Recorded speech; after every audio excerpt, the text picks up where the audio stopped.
Good evening and welcome to the Pickens County Republican Party Town Hall for State House District 3, which is the Clemson area. We'll start off tonight as we usually do, or as we always do, with a prayer. So if you'd bow your heads with me. Dear Lord, we come to you tonight and ask that you would bless the health of our country, both economically and medically, and that you would help us remember here in this room tonight that to act in accordance with your will and your wishes in a Christian manner. And bless everyone here in this room and everyone watching as we go forward tonight. In Christ's name we pray, amen. Amen. If you join me, do the pledge. I pledge allegiance to the flag of the United States of America and to the republic for which it stands, one nation, under God, indivisible, with liberty and justice for all. Once again, I'd like to invite any nonprofits in the area that would like help advertising their cause or soliciting donations to get in touch with us, and we'll be glad to help you with a video or to get your information out on any of our social media platforms. I thank the candidates for coming tonight and participating. We do appreciate it. The rules for our forum tonight are pretty simple. Candidates, the questions come from being emailed in by people in Pickens County, and I'll be asking the questions. Each candidate gets a minute and a half to answer each question, as well as a minute and a half to introduce themselves at the beginning of our forum, and a minute and a half in closing remarks at the end. I have added one rule to the forum for tonight, for both forums tonight. We have another one at 7 o'clock with District 5 candidates in the Easley area. If at the end of this forum somebody is mentioned or attacked personally after they've spoken and they wouldn't have another opportunity to speak normally under the rules we've been using, they will have an opportunity to respond. I don't think it's fair for anyone to suffer a personal attack and be silenced and not be able to respond. So with that said, I'll get off camera and ask the first question. Well, actually, I'll let Jerry start with his opening remarks. Thank you, Rick. First of all, I'd like to thank Rick and the Pickens County Republican Party for providing the forum and the opportunity for myself and my two competitors here for us to have this question and answer and express our opinion. So thank you very much for that. My name is Jerry Carter. I live in Clemson along with my wife Karen, who's the executive director of the local food bank, Clemson Community Care. I am originally from North Carolina. My father was a highway patrolman. Mother worked for the state health department, and grandparents had a tobacco farm, which I lovingly worked in until I went to college. And I did go to college in Wilson, North Carolina. I received a BA degree in sociology from Atlantic Christian College, and then later did graduate work at East Carolina University and North Carolina State University in public administration. My professional career started, oddly enough, I started working with the North Carolina Department of Corrections as a probation parole officer in Greenville, North Carolina. Interesting experience. I went from there to the North Carolina Parole Commission. I then was the executive director for the North Carolina Board of Engineers, and I came to Clemson in 2001, where I worked with the National Council of Engineers and Surveyors. I served as the CEO in that position, and I retired in 2019. Since I've retired, I've been named as the church chair of the church council, Clemson United Methodist Care, and I am now certified as a guard ad litem in Pickens County and serve as an advocate for children who've been removed from their homes. So appreciate the opportunity to be here and part of this discussion. Philip? Thank you. I'll echo what Jerry said about thanking y'all for doing this. You can imagine how hard it is to campaign in this environment. So it's good to be able to get our message out to folks safely. Well, I'm Philip Bowers. I grew up, born and raised in 6 Mile on my parents' farm with 5 brothers. Lived in the district my entire life.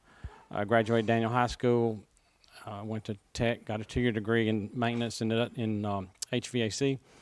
Went on to Southern Westland for my bachelor's degree, and I received my master's degree from Clemson. So I'm a through and through third district kind of guy. I have worked at Oconee Nuclear Station for almost 40 years. I have a wonderful wife, Marcia, and we have a granddaughter who we love to spoil. She's just a little bit spoiled. I'm in my middle of my second term on the Pickens County School Board. I've enjoyed that a great deal. It's been a learning experience. I've also served on the State Board of Education and the Education Oversight Committee. So as folks who kept up with me know, I'm an advocate of education, and that's going to be one of the primary planks of my platform. We have lots of issues to deal with in the state, but that's the primary issue I think we need to address. Thank you. And William? Hello, I'm William Masters. I'm from 6 Mile. I attended and graduated from Daniel High School. I also went to the Pickens County Career and Technology Center where I took mechatronics. After high school, I went to Tri-County Technical College where I got an associate's degree in mechatronics. I currently work at Borg Warner. I work third shift as a maintenance team leader. Running just because I want to be able to represent everyone. I want to be able to understand what's going on, and I hope I can make a little bit of a difference in the community. Thank you. Since this is a Republican Party event or forum, first question is from the party, or from me. Do you support President Trump? Will you vote for President Trump in November? And we started with Jerry, so that would go to you, Phil. Thank you, Rick. Well, I've been involved in the Republican Party for, well, it feels like all my life. I started back in the Reagan era in the 80s, when the Reagan Revolution, if you will, and I've been involved in the countless county conventions, state conventions, national conventions. Rick, I sat in your chair for 10 years. I'm not what you call a Republican. I'm a through and through Republican. So I would never vote for a Democrat. And to answer your question now, yes, I'll be supporting President Trump in the fall. Thank you. William? First time I got to vote for president, I voted for Mr. Trump. He's done a great job. I think he's made this country safer than it's ever been. The economy's stronger than I've ever seen in my lifetime. I'm going to be supporting him again. Thank you. Jared? I support the Republican Party through and through. I've been pleased with certain initiatives with the Trump administration. I've been pleased that they redrafted the NAFTA agreement. I think that puts us on par better with Canada and with Mexico. I'm glad that President Trump has got our NATO allies paying more of our cost, which they haven't done before, the cost of the operation. I also like the change in the mentality now that the United States is not the police of the world, so I appreciate that. But one thing I have to say is under no certain terms should anybody confuse that I endorse Donald Trump's personal behavior. And I'm talking about the individual. I'm not talking about the candidate. He and I share a different set of values. And just this past Sunday alone, he issued tweets or retweets over 300 times, and most of them included some disparaging remarks or some slant against an organization or an individual. That's not my values. That's not who I am. That's not what I represent. And I will tell you, if tonight Mr. Masters, Mr. Bauer says something that I don't like or a different opinion, I'm not going to home, create a nickname for him, and then blast the internet with it. So I don't like the personal conduct.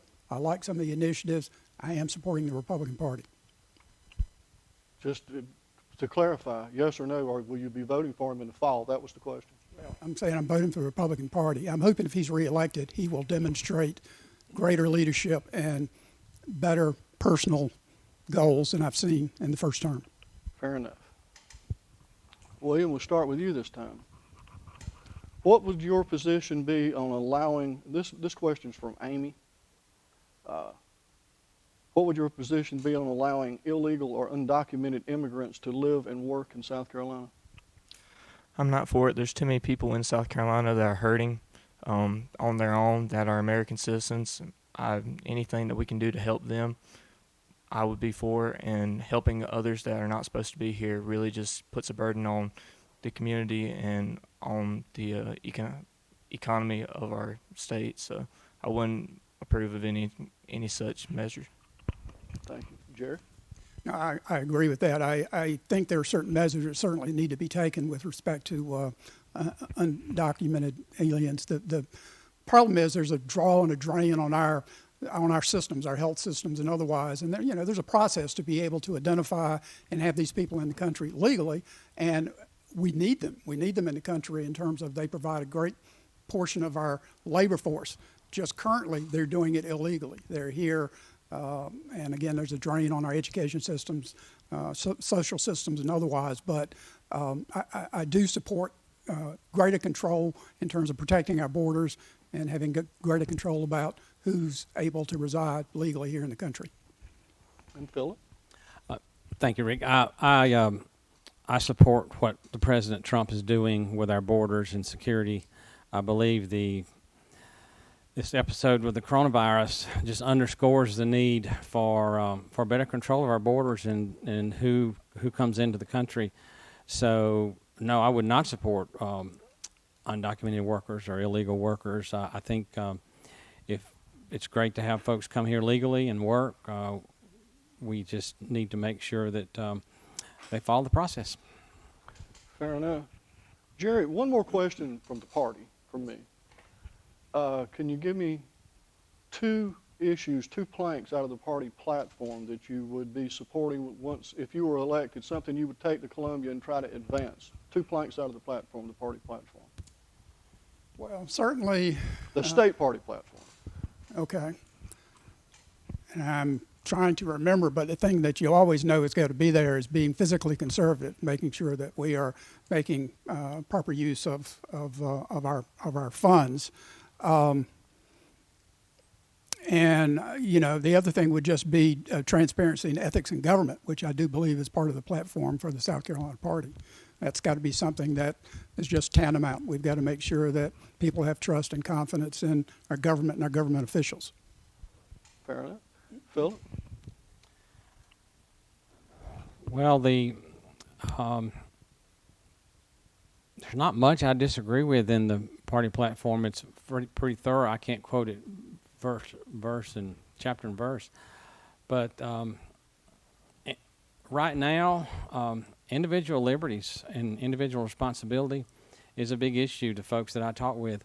One of my best friends, been friends with my entire life since grade school, his business has been shut down twice by a local police department for opening up, trying to feed his family, and doing the right thing for his individual situation. And we have these heavy-handed edicts coming down from the state that were good in the beginning, but I don't think there's anyone here that doesn't know there's a pandemic going on. I think individual liberties and individual responsibility is probably the biggest issue, along with the fiscal activities and all the others. So, but right now at this point in time, people are concerned about their individual liberties. Thank you, Philip. William? I believe that any way that people can have a choice to live their lives is the best way to go. I think with this pandemic, everyone is more upset with the response because they're, like Mr. Bowers said, their personal liberties are being taken away. That's something I would like to see changed and like to see strongly defended. Along with that, understanding that it's not a blank check to go out and try to spend money on a problem when the problem is going to be there, and it's going to be a long road of recovery. And so the quick solution is not going to be the best solution. So just understanding that makes sure people are able to have the choice to go out and make their own decisions. Is what I would like to see brought forward in Columbia, is just to understand that. Thank you, William. By the way, I didn't put, when I asked for questions to be sent in, I didn't put a limit on how many questions somebody could send in.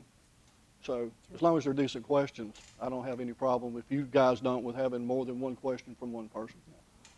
This is also from Amy. Currently, the state has $500 million in surplus funding from the gas tax passed in 2017. Do you feel this money should be used on state and local roads or made available to repair the interstates? And Philip, this one starts with you. 500 million in reserves. Is that what the question It says? says currently, I can't verify the facts. I'm just reading the question to you as it came to me. Currently, the state has $500 million in surplus funding from the gas tax passed in 2017. Do you feel this money should be used on state and local roads or made available to repair the interstates? Should it be used on state and local roads or repair the interstate? I would say we may talk more about this later, but the problem with our roads, or a problem, is prioritization.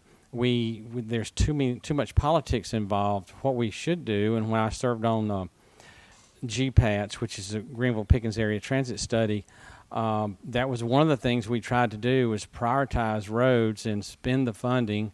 GPATS was for federal funding, distribution of federal funding. So to be able to prioritize roads based on safety, capacity, and whether they're good or not, holes, whether they actually need maintenance. So I think I don't think I can answer that precisely, because it needs to be used on the highest priority roads, whether that's interstates or local roads would be my answer. I think politics needs to be taken out of it, and we need to get a system to prioritize spending on our roads and fix the worst ones first. William? I think that it should be focused mostly on local and state roads. I think I was doing my research and I found that there's a 10-year plan by the SCDOT, and the plan only addresses putting rural roads or smaller roads up to 50% good status in the next 10 years. I think that needs to be looked at. If we have the money, we should do a little bit better of a job, because if we go by the rate that they are setting right now, in 10 years there's going to be the other 50% of the roads that are in not good or unsafe conditions. So just prioritizing, like Mr. Bowers said, but also understanding that the 10-year plan really undercuts in a lot of the planning and the logistics of it. So, Thank you, William. Jerry? Well, first thing I'd have to question, and I'm not debating the fact, it's just I don't know, but when you're talking about reserves anywhere within the state right now, I'd have to wonder if they still exist. There's so much money that's had to be used as a result of the pandemic, but maybe that money's protected. But nonetheless, the American Society of Civil Engineers does a report card every year for every state, and they rate their highway system and bridges and infrastructure. And South Carolina has a D+ rating. And with over 77,000 miles of roadway, almost 10% are considered to be under need of serious repair. That's the roadways. There's in excess of 5,000 bridges, and 10% of those are considered to be structurally unsound. So I'm going to quickly say any money that we have, reserves otherwise, needs to go towards local roads. I mean, we can work with the federal government to try to work on the interstate, but if we've got that kind of money available, it absolutely needs to go to local roads and bridges for everybody's health and welfare.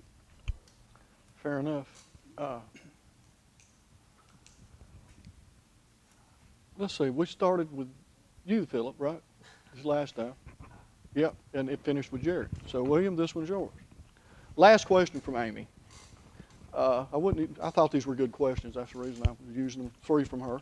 But well-intentioned education and business leaders backed by wealthy foundations sold state lawmakers in the states of Maine and the state of Washington on a largely untested theory of education called competency-based education, also known as proficiency-based education or personalized learning. It failed miserably in both states, wasting millions of taxpayer dollars, frustrating students, parents, teachers, and administrators. Do you support CBE or a more traditional model for education? Hope y'all don't make me read that one twice. The way it makes it sound is personalized education. I know from personal experience that I went through school with the IEP. I had an individual education plan. Everyone learns a little bit differently. Everyone needs different kinds of stimulus to understand material better. And so I think that I don't know the actual platform that they're talking about in that question, but any way to make it more personable for the student can help. I'm a living proof of that.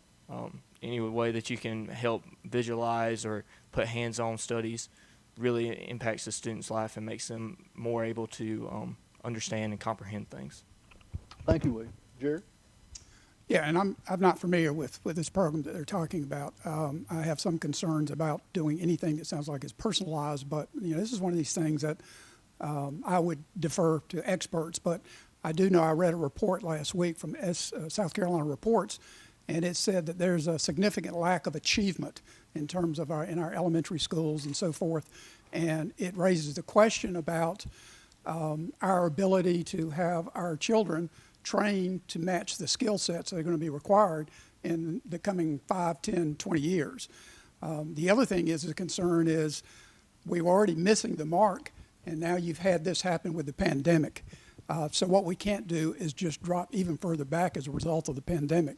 So, I don't know what it will be, but everybody's going to hit the ground running, and, we're going to have to, I can't express enough my appreciation for what the teachers have done to bring things online, the school systems, the support systems.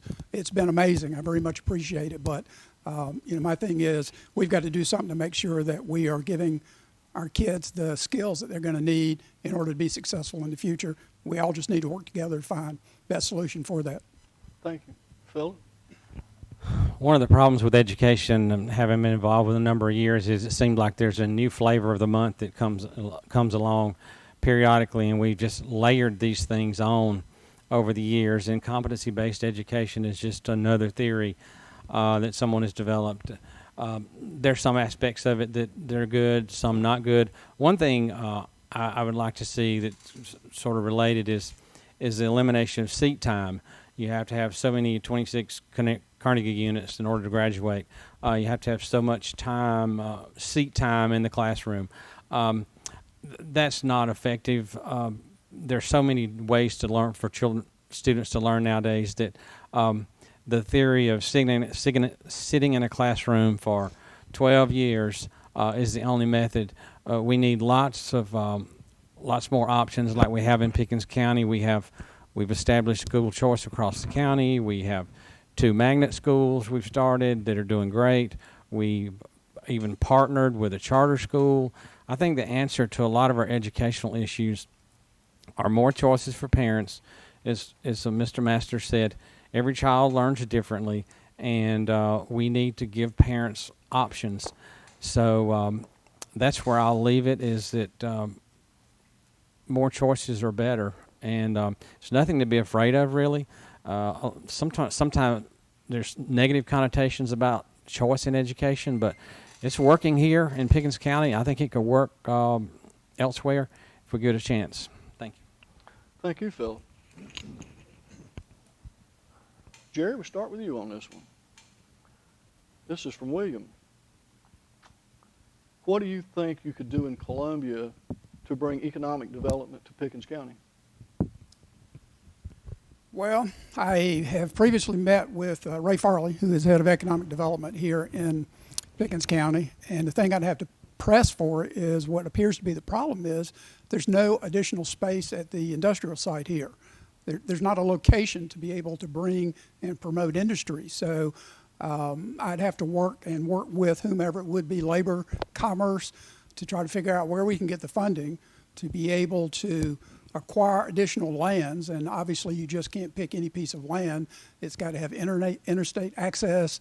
It's got to have railroad access or certain parameters which it has to meet. But Our surrounding counties, Oconee, Anderson, Greenville, they've all done pretty well in the last 5 to 10 years in terms of economic development. That's not been the case in Pickens County. We need to be able to bring industry in. We need to be able to create additional jobs, enlarge the tax base.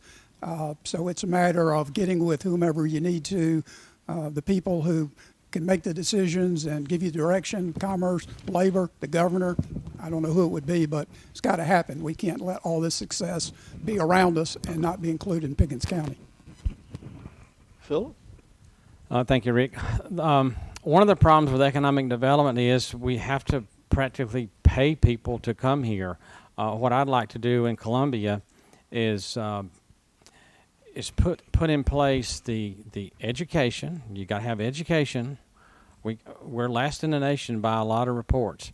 That if I was in business looking for a place to go, probably wouldn't be my top choice to go. We got to fix our educational system. We got to fix our infrastructure. We got to have the roads and bridges and utilities and so forth. And our tax, our corporate income tax and property taxes need work as well in order to make industry want to come here. We won't have to beg them to come here. They will want to come here because we have highly educated population.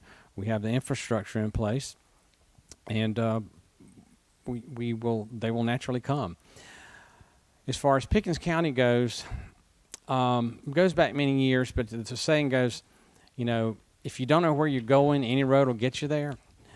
We've kind of been going, county council's been going, the delegation, maybe the school district even, going in different directions. What I would like to see, you asked in Columbia, I gave you some things I do in Columbia, but some things that need to be done locally. We need to get decision makers together with our college presidents and so forth and figure out where we want to go and all get on the same page.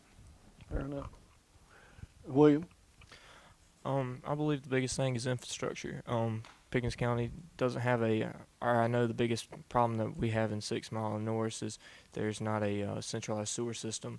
My father works in construction, and he has heard many people talk about how there's been businesses and restaurants and smaller companies wanting to come to our area, but yet we don't have the infrastructure to handle them. They don't want the responsibility of a septic tank. That would be something. It's just goes down to infrastructure, making sure everything is set up right for the businesses. Like Mr. Bauer said, if it's not good, then they won't come. So. Philip? This is from Grace. What is your position on red flag laws? Oh boy, I do not like red flag laws at all. And for folks who may not know what red flag laws are, that gives the government authorization to take your guns and your ammo, whether you've done anything wrong or not. I believe I don't know the exact, theory behind it, but if you get a couple of police officers and a judge to agree to issue a warrant, they can come and take your Second Amendment rights away just like that, which is totally against what I believe. I don't even like the gun laws we have now. We need no more gun laws whatsoever. I don't even like the concealed weapons. I know probably a lot of people won't like that, but I can tell you, here's the reason I don't like that concealed weapon permit process. Ask the hairdressers, ask the restaurants. What's going on right now in our community and across this country is the government gives you a license. Well, guess what? If the government gives you a license, they can take it away. I'm telling you, it's a slippery slope. When you start getting permission from the government for your God-given and constitutional rights, it just makes my blood boil. I just despise any more gun laws. In this whole licensing process, the Emergency Powers Act from the governor, it needs total rework. We have gone down this slippery slope, and our rights are being taken away from us, and I'm at the end of my rope with it. I'll do everything I can to protect our constitutional rights. William? I agree 100%. I'm not for red flag laws. I think it does away with due process. It takes away your constitutional rights. There's too many holes in it. There's no justification for it. I do not agree with it whatsoever. Jerry? Yeah, what Mr. Masters said, I really agree with it. It involves due process, and I'm not sure that anything I've seen associated with red flag laws, regulations, it calls that into question. And if you call that into question and you're talking about constitutional rights, people's freedoms, that's an issue. That's a problem. I don't think we should go there. I'm just saying, no, I don't support it. Fair enough. William, we'll start with you this time, and I'm going to throw this one in. Because it's in the news today, nobody would have had a chance to ask this question. I just heard on the radio before I came up here that the governor had issued another emergency proclamation or executive order to extend the emergency situation another 15 days. And if what I'm reading is correct, you can correct me if I'm wrong, under the law, the governor has the right to issue a 15-day emergency order or proclamation or however you word that. But after the 15 days, if I understand the law right and what I've read correctly, he's supposed to go to the legislature to go anything past 15 days, but this is the 5th time we've went 15 days, and he issued another one today. Do you agree with what the governor's doing, or should we go to the legislature, or how do you think this ought to be handled? If you were in Columbia right now, what would you be saying to the governor today when he issued this 5th one? And William, we'll start with you. I think it goes back to people's choice. It's your choice to go out and take the chance, or this is a nasty disease. People with underlying conditions have the highest risk to being affected by it. But I believe that it's your personal choice to live your life the way you see fit. I don't agree with shutting down the state anymore. I don't agree with shutting down the economy anymore. It's doing irreversible harm. I would not support it extending any longer. Jerry? You know, I would hate to be having to make that decision right now, but if you get elected, you're going to be part of that process. But I generally support where Governor McMaster's been. But, much of what's happened, there's a lot of what's gone on has been guidance information. And even with that, I see people who are ignoring that. I mean, my wife and I, every time we go out, we go to the grocery store, which is infrequent, but we wear our mask, we use hand sanitizers, but I guarantee you 90% of the people we see are not using social distancing, they're not using masks. So, there's a lot of things that are coming out. It's a difficult time. It's a hard time to understand. People are frustrated. I really feel badly for people in terms of the economy situation. It's put people out of work. People are having a difficult time paying bills. But, you got to balance that with public's health, safety, and welfare. And, the legislature, they haven't been able to be very effective. The governor's had to take on this role. I generally support what he's done. I'm not going to be too critical of that, but they just challenged in this earlier week, the Wisconsin. They challenged the governor's ability to do that, and they said that's unconstitutional. And the first thing that happened, they said every bar downtown in Madison was absolutely full. So the consequences of that are you're either here or you're there. I'm with my friends. Which of your friends do you want to be with? Philip? Well, in the beginning, so many unknowns. It was kind of like a hurricane. If this huge hurricane's coming, the governor or whoever, emergency director, directs the folks along the coast to leave. They get in their cars and they head to the mountains. They come see us. So in the beginning, it was a normal protect the public sort of thing.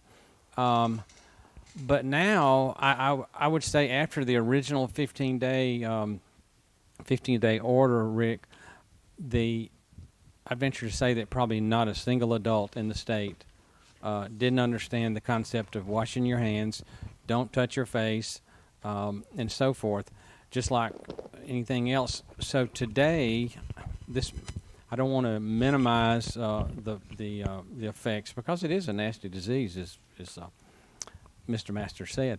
But it's like the notices I get on my phone that says high pollen. Those with respiratory illnesses recommended to stay inside. That's where we're at now. If you have weakened immune systems and so forth, you need to continue to self-quarantine or whatever you want to do. But locking the whole country down or the whole state down, that time has passed. We've moved along. Everybody knows it. Let's get back to business, and individual liberty and responsibility kicks in now. There's a gnat right there. Yeah. You had him too. Oh, that cross-eyed. He got you. Well, I love these little short questions. I'm kind of partial to pulling them out of the stack. This is from Susan. What is your position on the data mining bill? And we'll start with you, Jerry. I'm not sure I can answer that because I'm not sure what that is. Do you know, Rick? I'm sorry, I don't. I can't provide. That's up to you. I'm going to have to guess because, again, it has to do with people's individual privacy and the ability of government or others to be able to, through whatever methods, to be able to pull out, research private individual information about you, maybe even tracking you. I don't know. And I may be far away from what Susan's asking, but as I'm interpreting it, if that's what it is, I have a serious problem with that. I don't want to be tracked. I don't want to be followed. I don't want the government to do it. I don't want anyone necessarily to do it. So I would absolutely oppose it. And I hope I'm even close to what she's asking. I believe you're in the ballpark. Okay. It's the data mine. I'm like Data mining bill. data mining bill. I'm going to have to guess like Mr. Carter. I keep my phone, my location services on my phone turned off because I don't like. I've done a little research on, Google geofencing, data mining, and so forth. Google some of that sometimes. Watch the movie, The Great Hack. The Great Hack. Did you watch that, John? Yeah. Watch that movie sometime. So I'm thinking, like Jerry said, I'm thinking that's what they're talking about. Honestly, we have a disclaimer on our computers at work that says, no data transmission on this computer is should be perceived to be private because once it gets on the internet, it can go and go, and it's always out there somewhere in binary language. So if that's what they're talking about, I don't know where this bill is for it to go more or to pull it back. But my personal view would be that we need to be very careful with that and probably begin to pull that back. Privacy is important. William? Like them, I'm not real sure. If it is the way they are describing it, I agree. Privacy is very important. You should feel safe to go on your phone, look up what you want and whatever else, and privacy could be affected by it. And so I think data mining can be problematic if it is used for the wrong circumstances or the data collected is going to things that you do not support or makes you feel uneasy. So privacy is important and needs to be watched out for. Fair enough. Philip, this one is for you, and I think you'll all three like this question. It's from a fifth grader. This is from Liza. And Liza, we appreciate you at your age taking enough interest to send us a question. And I'll add this, Liza is from Central, so she's definitely in your district. And she actually is addressing this to District 3. I am currently in 5th grade, and I just have a proposal that I would like for you all to respond to.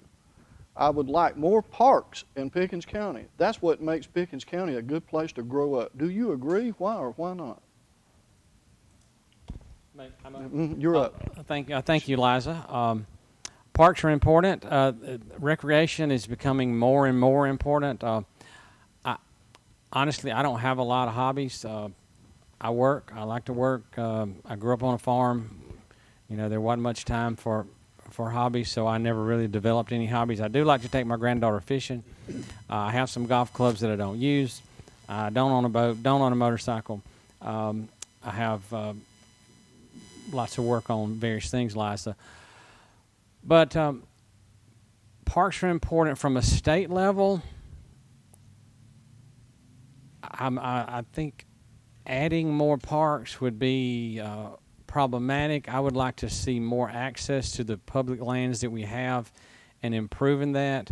I know when we go camping, we took the motorhome a couple of years ago to Edisto Island, and there's a great state park down there. We loved it. We stayed there a week with our granddaughter and one of her friends. So as far as parks go, I do support that. I think we need to ensure that we maintain them. Local, more state parks here in Pickens County, I'm not sure how that process would work. I can assure it. I can assume that it's probably a complicated process to buy property and do all the stuff associated with that. But we do need to maintain our current parks. And I like the county. They've put a park at 12 Mile now and at Coteche Beach. So I hope that helps, Liza. Thank you. William? I support parks. I support being outside. I think that is a great opportunity to get some exercise, have fun. I love going out and playing football at local parks, or I remember as a kid going to J.C. Park in Pickens. It provides you great memories, great exercise. Any way that we can maintain, make parks better, and possibly expand a little bit, I'd be all for. Thank you. Jerry? Yeah, as I mentioned about my experience with NCAAS as CEO, I literally travel the world. I've seen some of the sites that I just can't imagine I've seen. I have yet to see any place prettier than Pickens in Oconee County. I agree. And my wife is a native of the area, and she has helped broaden my horizons. As a matter of fact, when the first issue with the pandemic started and your movement was controlled, she took me to some of the parks, to some of the Twin Falls, to Lake Jocassee, to some of the areas that I've just casually seen. And we walked the trails, and it's amazing. It's beautiful. So I would encourage, first of all, that we make sure that we maintain what we have. There's some of it starting to see a little bit of wear and tear, and we need to make sure that we maintain it. And like Philip said, I don't know what the process is for enlarging and enhancing that. The acquisition of property is not an easy thing to do when you're talking about something for a state park. But, anytime we could do it, we should. There's a great movement by people in terms of biking and pedestrian trails and parks. So the only thing it would do would enhance everybody's attitude and happiness, and I would totally support whatever it takes. I have to say I learned something tonight. I grew up making jokes, or my friends making jokes about going to Coteche Beach. But now they actually have a park down there and a place to go. I got to go check. I'm going to go check it out. Yeah, picnic tables. They've got a ramp over the water. It's nice. William, I believe we start with you next.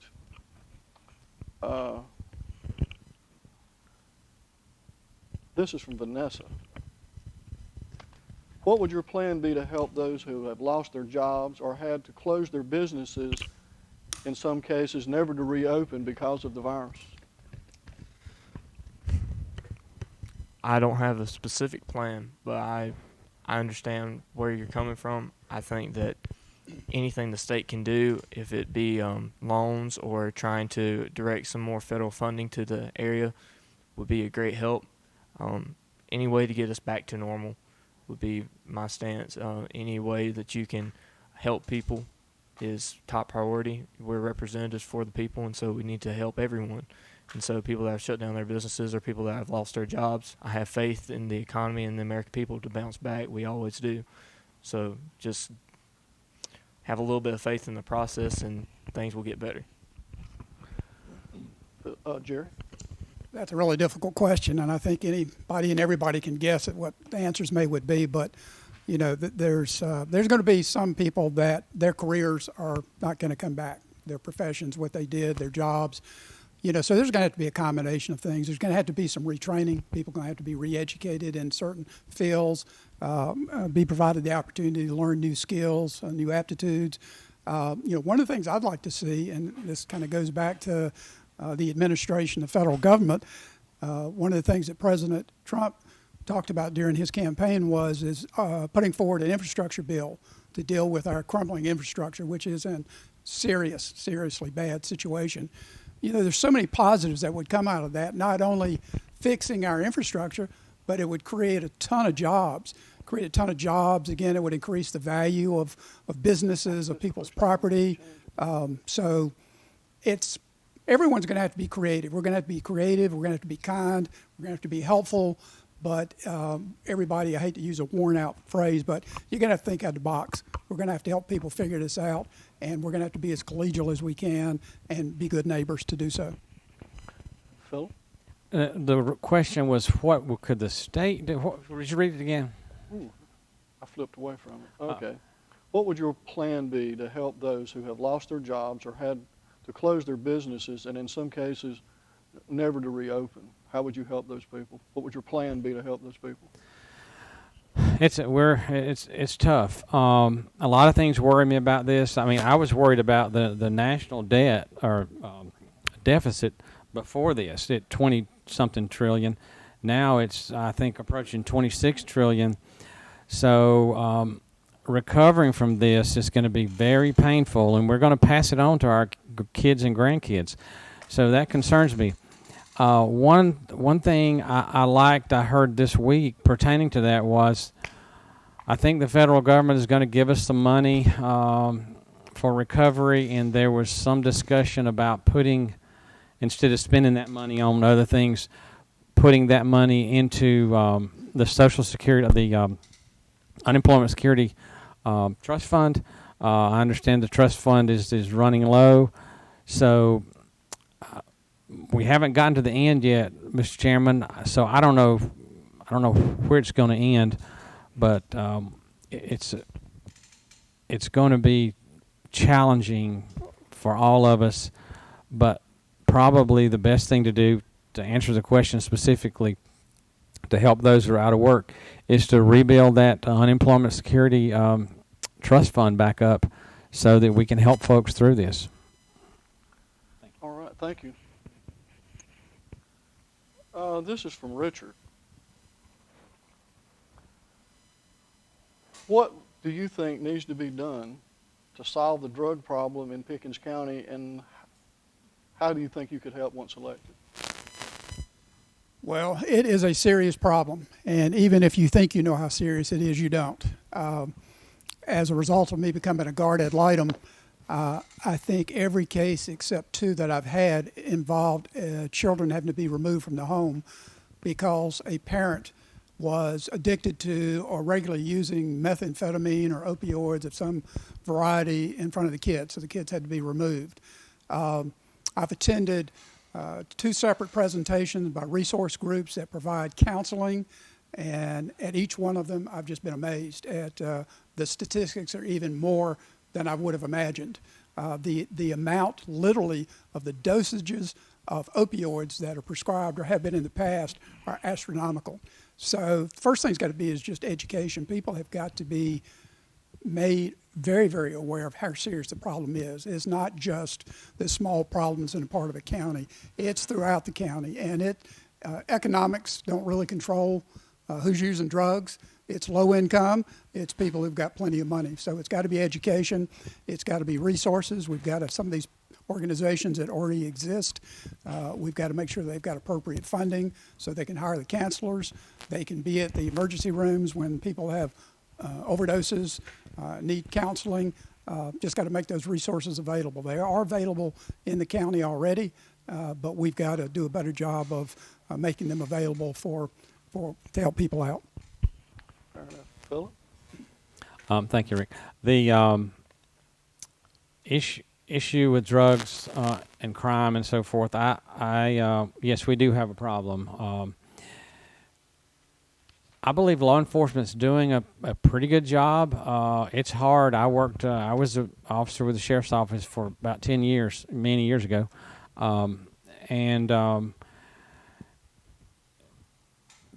It's a tough job, and when folks are arrested, if the judges turn them loose the next morning, they're back stealing your stuff or getting high or whatever they do the next day. So two things from a state level. I think our judges should face the electorate occasionally. I don't like the way we select our judges in South Carolina. The General Assembly Any of you who've been to the local delegation meeting, there'll always be some judge candidates there that'll talk to the delegation, wanting them to vote for them to be a judge. I don't like that process. I would prefer, like many other states, that judges face the electorate. So if you're turning this guy loose over and over again, or you're some of these off-the-wall decisions on a lot of this stuff that's un-American and anti-Christian that they're doing, or anti-religion, whatever the case may be, I think we should put those judges before the voters periodically, and I believe that would solve a lot of problems. Thank you. William? I believe the best way forward is through making sure therapy is available. I know it's an addiction. I know it's something in the brain, but there's a lot that can be done with the ability of people to overcome these things. I was doing a little bit of research, and it's a little bit dated, but there was some research that said that during the Vietnam War, a lot of the veterans or a lot of the service members went overseas, and a few of them tried different drugs, and by the numbers that we have today, they should have all came back, and there should have been a major drug epidemic.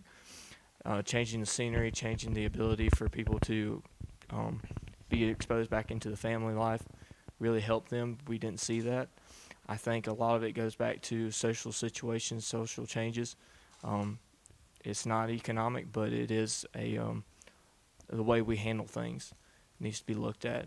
Making sure people are getting the right therapy, make sure people are getting the right treatment, make sure people are treated right, and overcoming this and not just being punished for it. Thank you, William.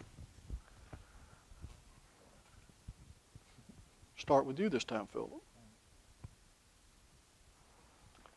This is from Carla Kelly, who's also on school board. With the departure of the incumbent, what is one area that you feel you could build on that has already been started by Representative Clary? And what is one area that you think has not been addressed and needs immediate attention? Thank you, Carla. Good question. I think, ironically, I was looking back at some old campaign literature. It drives my wife crazy, but I keep it practically everything. I have campaign literature from politicians from 15, 20 years ago. And just out of curiosity, I look back. Bud Webb, B.R. Skelton, Judge Clary, every campaign cycle, you know what the number one issue was? Education, Carla. We've been talking about education for 30 or 40 years. Folks have been going to Columbia, and we're worse today than we were 20, 30 years ago. So on the Pickens County School Board, when I went on the school board in 14, 15, whatever it was, our teachers were two pay steps behind. Our career center was underfunded.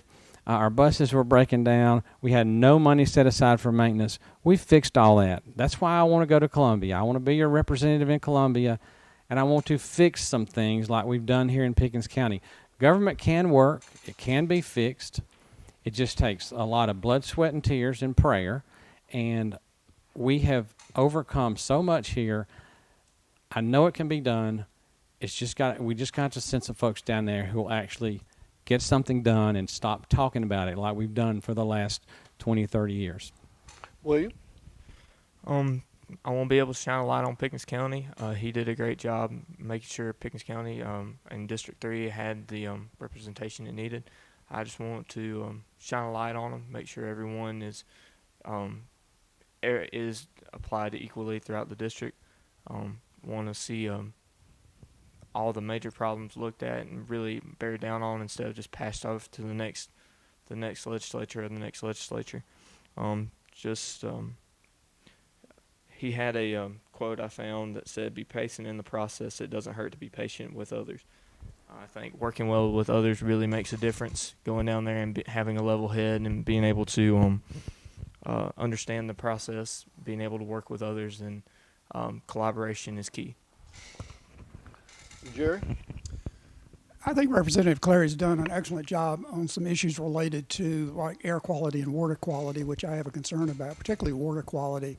And it, unfortunately, these themes kind of tie back to one another, and this has to do with infrastructure. But the pipes in the ground that our water is running through have been there for years.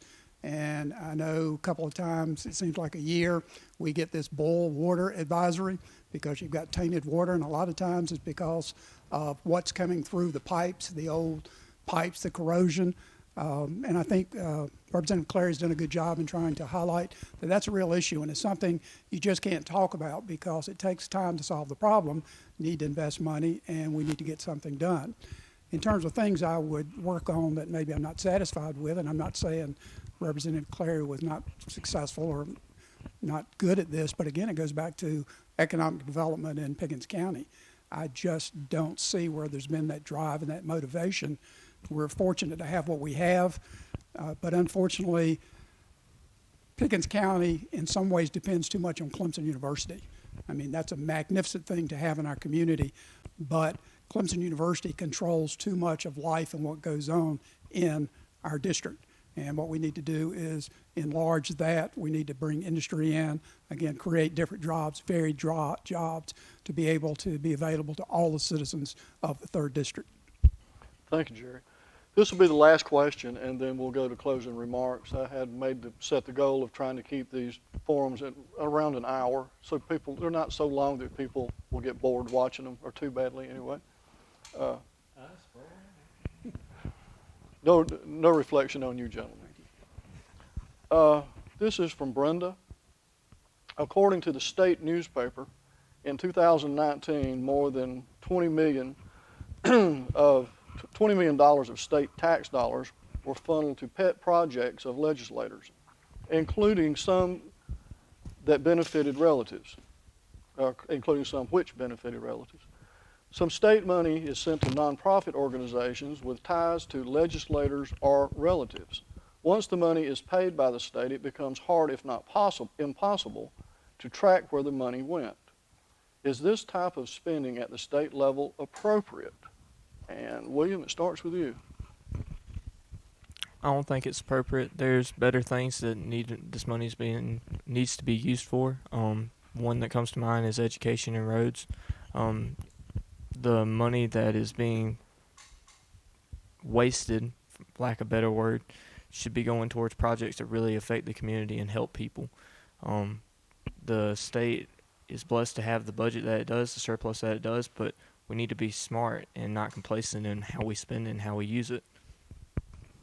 Thank you. Jerry?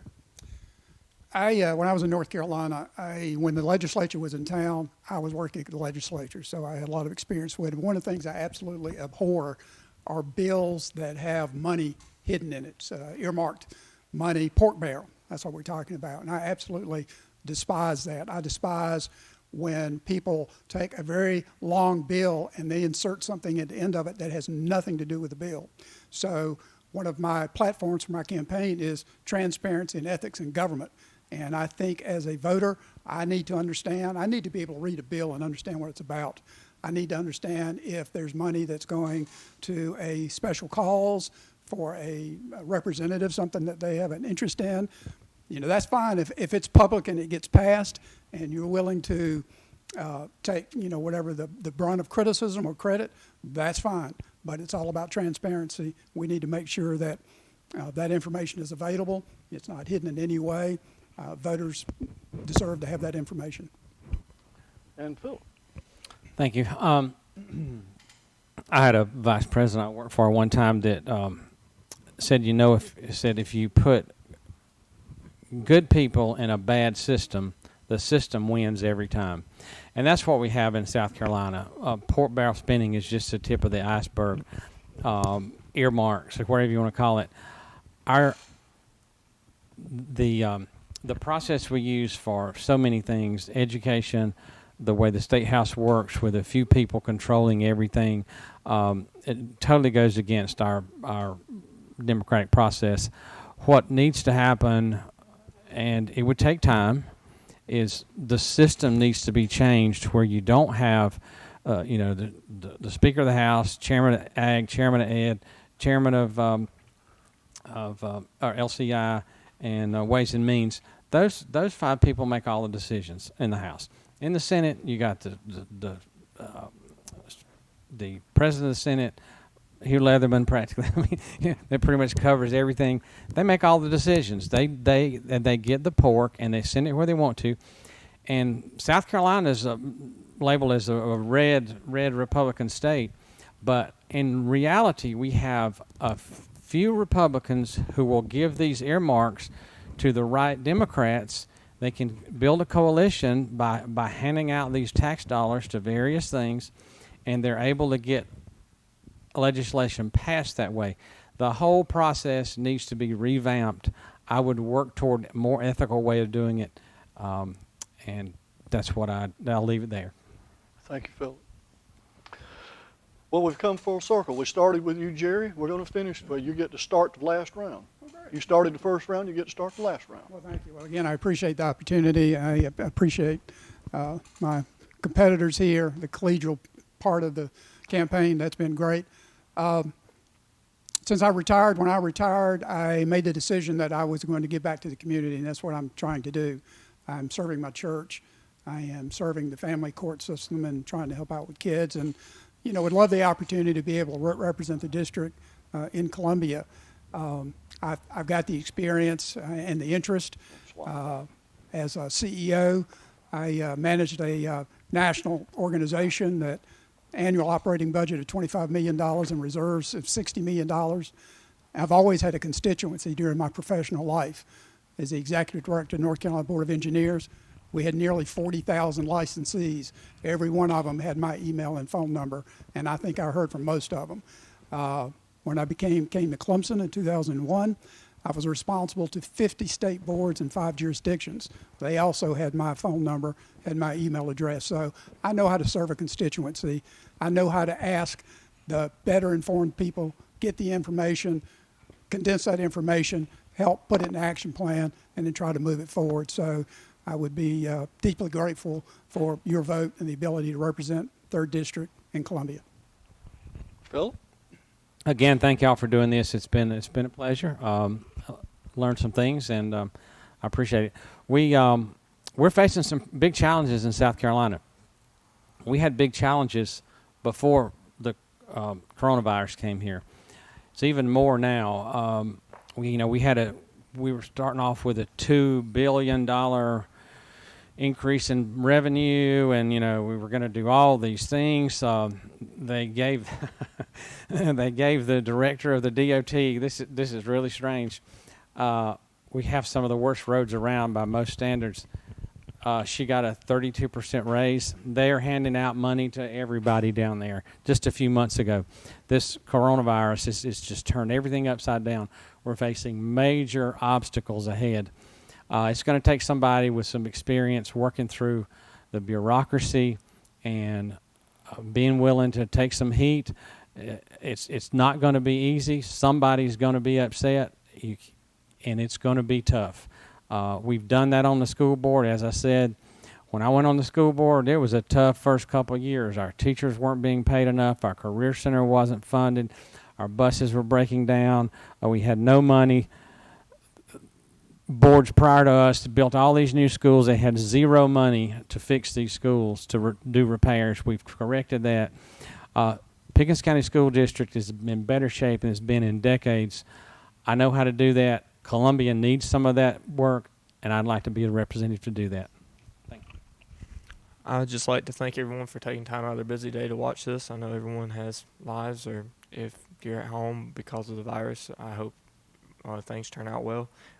Just want to say that I hope this was informative. The main goal of government is to allow people the opportunity to do what they need to do in a safe and friendly environment. I think it comes down to choice. Columbia needs more of that to understand that it's up to the people, not up to them. Bringing attention back to this area is one of the big things I want to see. A lot of times people go down to Columbia, they fall right into the system, and nothing gets done. Actually bringing attention to District 3 is my biggest concern. Simply having someone say, hey, what about us, can do a great deal. Thank you. Thank you. Again, I would like to thank everybody for. I'd like to thank every timekeeper telling me I'm already out of time. I'd like to thank you all for joining us tonight, this evening, and I hope you found this informative and helpful in making your choice on who you're going to vote for on June 9th. But do go vote. Be safe, but go vote. I would add that the legislature passed unanimously, and I'm not sure if the governor signed the law yet or not, but he's expected to, that everybody, yeah, he has signed the bill, that everybody is now eligible for absentee ballots. So if you want to, it's easy to find out, scvotes.org or .com. You can look it up and find out how to do it very easily.